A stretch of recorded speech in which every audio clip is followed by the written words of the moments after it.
Hi young scientists! My name is Sanika, I'm 16 years old and I love science. I also like sharing my love for science, and so today I'm going to show you how to build a pyramid slingshot, and while doing so, we're going to learn about elastic energy.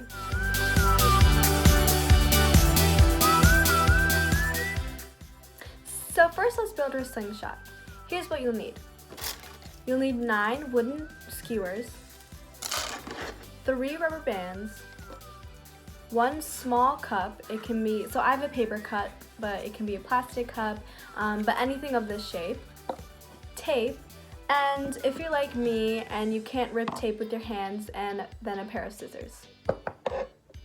So first what you want to do is you're going to take 3 wooden skewers and you're going to tape them together to form a triangle.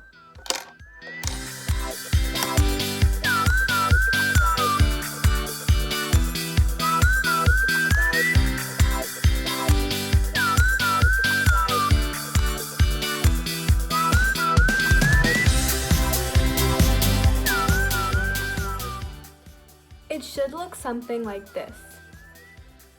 Next, you're going to want to repeat that step 2 other times to make 2 other triangles.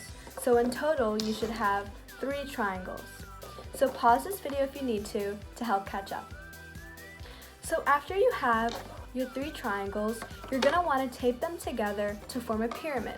Now the way that I'm doing this is I'm going to stack 2 of them together like this, and then tape the sides, and then repeat the same process for the 3rd one in order to create a pyramid.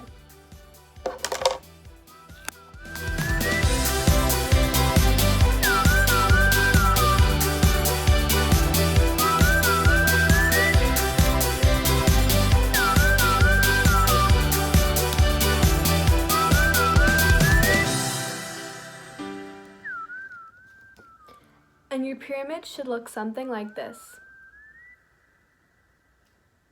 Now, as you may have noticed, when you tape them from the middle top of the skewers, the pyramid becomes a little flimsy. Now, to make the structure more sturdier, what you're going to do is you're going to tape near the corners for extra reinforcement.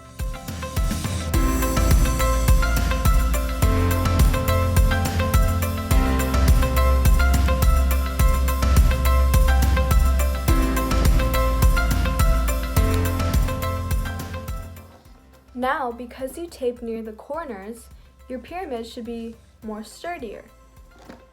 Now, you're going to pick a side and call it your front side.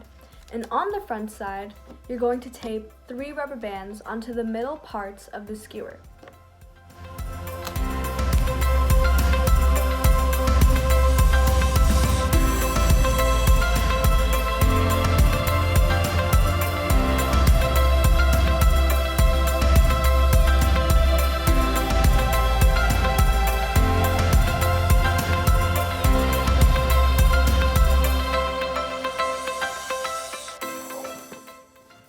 It should look something like this.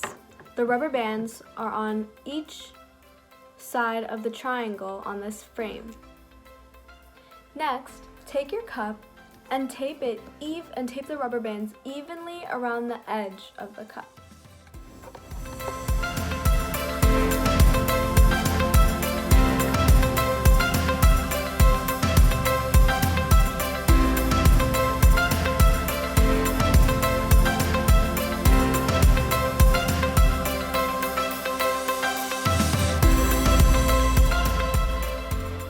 Yours should look something like this.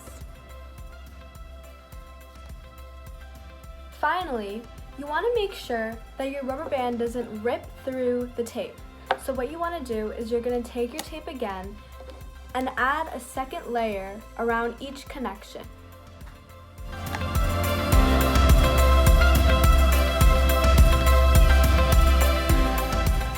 Again, it should look something like this. So now here comes the fun part. Now that we've successfully built our pyramid slingshot, now you're going to shoot things with it. So what you want to do is you're going to take whatever you want to shoot with. This is called a projectile, by the way. And you put it into your cup. Then you want to place one hand onto the frame, and with your other hand you want to pull back onto the cup and shoot.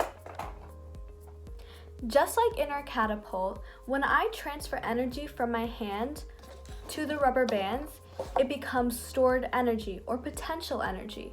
But this time it's elastic energy, and that allows us to shoot our projectile at the fastest speed possible. The slingshot is designed so that you can pull as far and as hard as you can before releasing it. This maximizes the elastic energy stored in the rubber bands, which becomes kinetic energy, or energy of motion, when released, which results in the maximum release speed of the projectile, or in other words, it makes it go really fast. So this in turn results in the greatest impact energy, or in other words, the hardest the object will hit something. And you might have noticed in the catapult, it's really hard to aim at something when you want to shoot something. Whereas the design of this pyramid slingshot, it's really easy for you to aim at anything and makes you more accurate in your shots. I hope you enjoyed today's activity. Please join me next time to learn how to make tinfoil boats, extending arms, and other fun activities, while also exploring how science is applied everywhere around you. Bye!